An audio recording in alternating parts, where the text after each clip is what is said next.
नमस्कार, जोहार। चलिए जानते हैं झारखंड की ताजा खबरों को।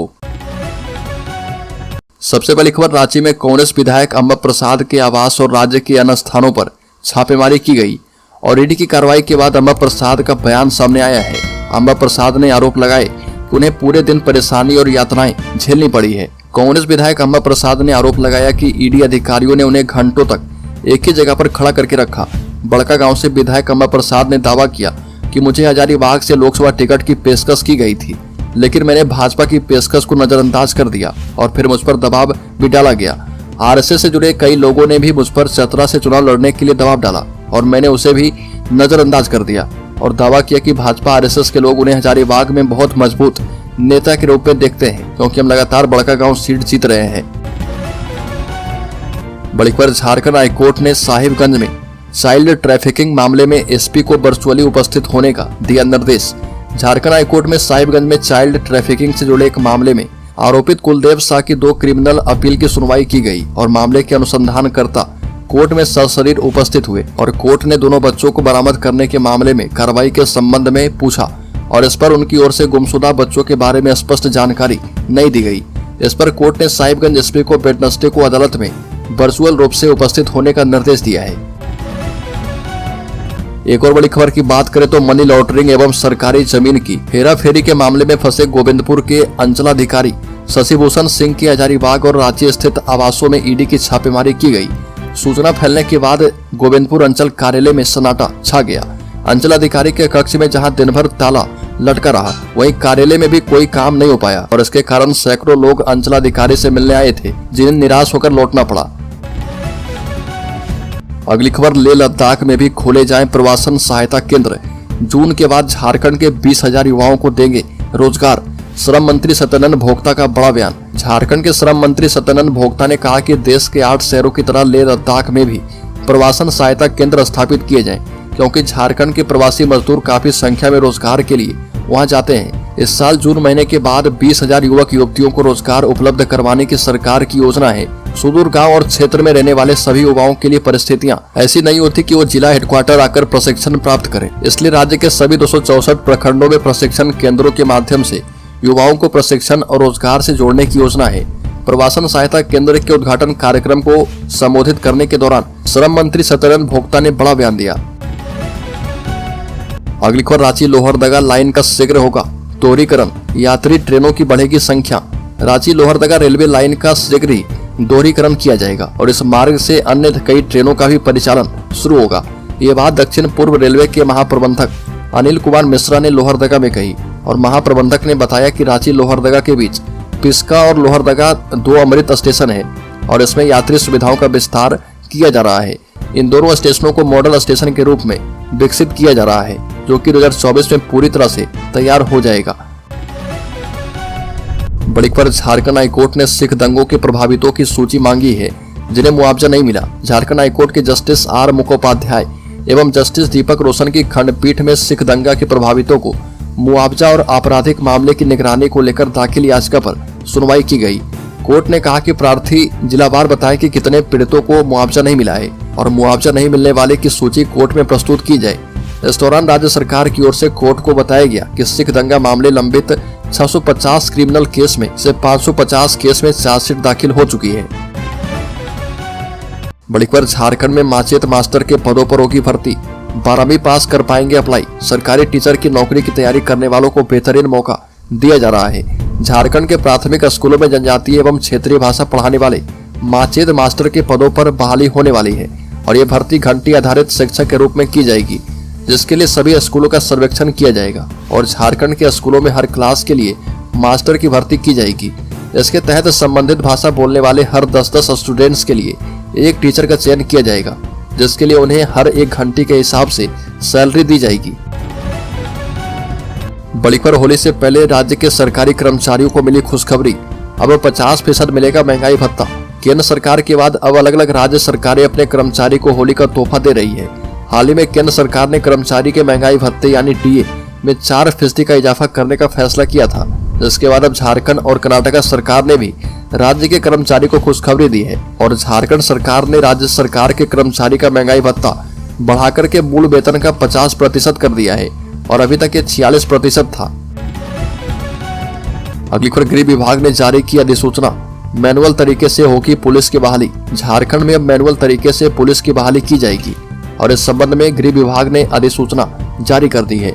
जारी अधिसूचना के मुताबिक पुलिस सेवा के लिए भर्ती पद्धति 2014 के नियम 7 से लेकर बदलाव किया गया है, जो अब झारखंड राज्य पुलिस नियुक्ति संशोधन रूलबुक 2024 कहलाएगा। इस बदलाव के बाद बिना तकनीक इस्तेमाल किए मैनुअल तरीके से पुलिस की बहाली का रास्ता साफ हो गया है और सिपाही भर्ती में पारदर्शिता लाने और धांधली रोकने के लिए तकनीक का अपनाया गया था। डिजिटल तरीके से किसी भी तरह की गड़बड़ी और हर अभ्यर्थी की गतिविधि पर नजर रखे जाने के लिए तकनीक का इस्तेमाल किया जाता था। अगली खबर, झारखंड पुलिस एसोसिएशन के प्रतिनिधिमंडल ने मुख्यमंत्री से की मुलाकात। झारखंड पुलिस एसोसिएशन के प्रतिनिधिमंडल ने मुख्यमंत्री चंपई सोरेन से मुलाकात की। एसोसिएशन के प्रांतीय अध्यक्ष योगेंद्र सिंह की अध्यक्षता में मुख्यमंत्री के आवास पर जाकर प्रतिनिधिमंडल ने शिष्टाचार मुलाकात की और इस दौरान पुलिसकर्मी के लंबित वर्दी भत्ता, राशन भत्ता, वाहन भत्ता और अन्य भत्तों के संबंध में मुख्यमंत्री से विस्तृत चर्चा की गई और ये सभी भत्ते विगत 5-6 वर्षों से लंबित चले आ रहे हैं। एसोसिएशन स्तर से सरकार के समक्ष हमेशा मांग रखी जा रही है और इस दौरान मुख्यमंत्री ने आश्वस्त किया कि पुलिसकर्मी के लंबित उक्त भत्तों को जल्द पूरा किया जाएगा। अगली खबर, झारखंड के विधायकों को नहीं मिला राष्ट्रपति का समय। सदना कोड समेत इन बिलों पर करना चाहते थे बात। राष्ट्रपति भवन से महागठबंधन के 50 सदस्य के प्रतिनिधिमंडल को 1932 खतियान आधारित अस्थायीता विधेयक, आरक्षण बढ़ाने से संबंधित बिल और सदा धर्म कोड के मुद्दे पर मिलने का समय नहीं मिला है। झारखंड मुक्ति मोर्चा के केंद्रीय महासचिव विनोद कुमार पांडे ने पार्टी कार्यालय में पत्रकार वार्ता की और कहा कि 4 मार्च को पत्र भेजा गया था। मुलाकात का समय नहीं मिलना आश्चर्यजनक और दुर्भाग्यपूर्ण है। समय की मांग किसी निर्धारित समय अवधि के लिए नहीं की गई थी। 1 महीने के बाद चाहे जब भी समय होता तो बुलाया जाना चाहिए था। ये भी कहा कि राष्ट्रपति द्रौपदी मुर्मू झारखंड की राज्यपाल भी रही है, वो हमारे मुद्दे की गंभीरता और गहराई से वाकिफ है। तो दोस्तों, खबरों में और भी आगे बढ़े उससे पहले अगर आपने अभी तक हमारे चैनल को सब्सक्राइब नहीं किया तो सब्सक्राइब कर लें और बेल आइकॉन जरूर दबा लें, जिससे कि आपको झारखंड संध्या समाचार की वीडियो नोटिफिकेशन सबसे पहले प्राप्त हो। तो अगली खबर की बात करें तो वन विभाग के प्राधिकारियों को सेवा विस्तार, स्टूडेंट्स को सौगात दी गई। झारखंड कैबिनेट की बैठक में कई अहम प्रस्ताव पर ऐलान किए गए और सूबे के वन क्षेत्र प्राधिकारी और सहायक वन संरक्षक की सेवा अवधि बढ़ा दी गई है। सेवानिवृत्ति के बाद 1-1 साल का अधिकतम 3 बार सेवा विस्तार किया जा पाएगा और इस दौरान वेतन वृद्धि, एसीपी, एमएसीपी और प्रोन्नति का लाभ नहीं मिलेगा। कैबिनेट की बैठक में झारखंड पैरामेडिकल राज्य स्तरीय संवर्ग भर्ती, प्रोन्नति एवं अन्य सेवा शर्त रूलबुक 2024 के गठन की स्वीकृति दी गई है। अगली खबर, कांग्रेस विधायक अम्बा प्रसाद की मां का आया बड़ा बयान। ईडी ने मनी लॉन्ड्रिंग जांच के तहत कांग्रेस विधायक अम्बा प्रसाद के रांची स्थित आधिकारिक आवास सहित उनके जुड़े कई स्थानों पर छापेमारी की। संघीय एजेंसी ने कहा कि हजारीबाग जिले के बड़कागांव विधानसभा से कांग्रेस विधायक और सहयोगी से संबंधित 17 स्थानों पर तलाशी ली गई है। पीटीआई रिपोर्ट के मुताबिक कांग्रेस विधायक की मां ने कहा कि लोकसभा चुनाव से पहले उनका मनोबल तोड़ने के लिए ईडी ने उनकी बेटी के परिसरों पर छापा मारा और ये भी कहा कि मुझे छापे के बारे में कोई जानकारी नहीं थी क्योंकि मैं अंदर नहीं थी। मुझे यह मीडिया कर्मी के माध्यम से पता चला और मैं राजनीति में नहीं हूँ। मैंने अपनी बेटी से राजनीति छोड़ने के लिए कहा था। और बता दें कि झारखंड के मौजूदा विधानसभा में सबसे कम उम्र की विधायक अम्बा पूर्व मंत्री योगेंद्र साव की बेटी है और उनकी मां निर्मला देवी भी पूर्व विधायक रह चुकी है। अगली खबर, इंस्पेक्टर का पद नहीं है मूल कोटि का। हाईकोर्ट ने राज्य सरकार का आदेश किया निरस्त। झारखंड हाईकोर्ट के जस्टिस गौतम कुमार चौधरी की कोर्ट ने पुलिस सेवा में प्रोन्नति में आरक्षण, इंस्पेक्टर के पद को मूल कोटि घोषित करने की चुनौती देने वाली याचिका पर अपना फैसला सुना दिया है। कोर्ट ने अपने फैसले में कहा कि इंस्पेक्टर का पद मूल कोटि का नहीं है। राज्य सरकार ने 10 नवंबर 2022 को जो आदेश जारी किया है वह गलत है और उसे निरस्त किया जाता है। राज्य सरकार ने 10 नवंबर 2022 को पुलिस इंस्पेक्टर के पद को मूल कोटि का मानते हुए प्रमोशन देने का निर्णय किया था और कोर्ट ने अपने आदेश में कहा कि पुलिस इंस्पेक्टर पद से डीएसपी पद पर अनारक्षित कोटे में प्रोन्नति सब इंस्पेक्टर पद पर वरीयता को देखते हुए दी जाएगी। अगली खबर, जमशेदपुर की हवा को साफ करने की मुहिम तेज। वायुवीर 6 महीने से जमा कर रहे हैं एक्यूआई डेटा। कहा कि शुद्ध हवा हमारा अधिकार है। झारखंड के कई शहरों में प्रदूषण का स्तर बढ़ रहा है और देश भर के 131 प्रदूषित शहरों में रांची, धनबाद के साथ साथ जमशेदपुर का भी नाम शामिल है। शहर में बढ़ते प्रदूषण को कम करने के लिए महिलाएं और बच्चे भी आगे आ रहे हैं। पिछले 6 महीने से शहर के 30 से अधिक बच्चे एक्यूआई मीटर लेकर हर दिन प्रदूषण का डेटा जमा कर रहे हैं और इन युवाओं को वायुवीर का नाम दिया गया है। बड़ी खबर, झारखंड में नाम वापस नहीं लिए तो प्रदीप वर्मा और सरफराज अहमद होंगे निर्विरोध निर्वाचित। झारखंड में राज्यसभा की खाली हो रही दो सीटों के लिए होने वाले चुनाव के उम्मीदवार के रूप में प्रदीप वर्मा और सरफराज अहमद द्वारा भरा गया नामांकन पत्र सही पाया गया है और एनडीए उम्मीदवार प्रदीप वर्मा के द्वारा 3 सेट में भरे गए नामांकन पत्र की जांच की गई, जो कि सही पाए गए हैं। इसी तरह से इंडी गठबंधन के उम्मीदवार के रूप में 2 सेट में सरफराज अहमद ने नामांकन पत्र भरा था और वो भी सही पाया गया है। अगली खबर, मुख्यमंत्री चंपई सोरेन ने कहा कि राष्ट्रपति से समय नहीं मिलना ये बेहद ही दुखद है।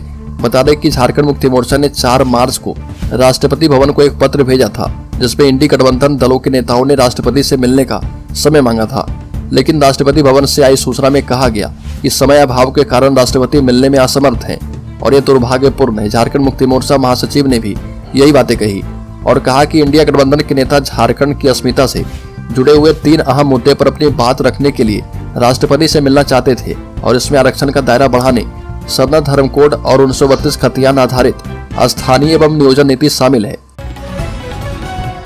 बड़ी खबर, राजधानी रांची के शहरों की सड़कों को काटकर तेजी से पाइप बिछाई जा रही है, फिर भी गर्मी में नहीं मिलेगा पानी, निगम का टैंकर ही बनेगा सहारा। राजधानी रांची में गर्मी शुरू होते ही पानी की किल्लत होने लगी है। शहर के 2 तालाब पूरी तरह से सूख गए हैं। केतल सूद, हटिया और कांके डैम का जलस्तर भी तेजी से घट रहा। ऐसे में इस बार गर्मी में पानी की सबसे अधिक किल्लत होने का डर है।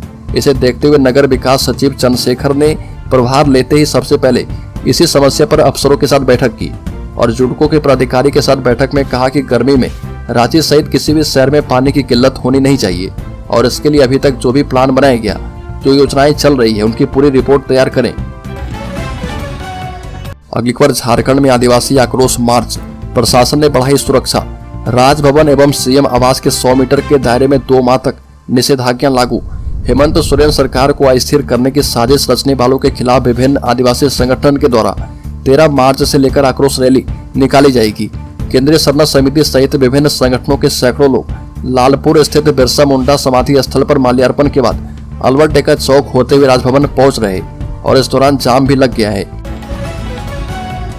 अगली खबर, झारखंड के शेयर होल्डर्स के लिए बड़ी खबर सामने आई है। 40 रुपए तक जा सकता है एनर्जी शेयर।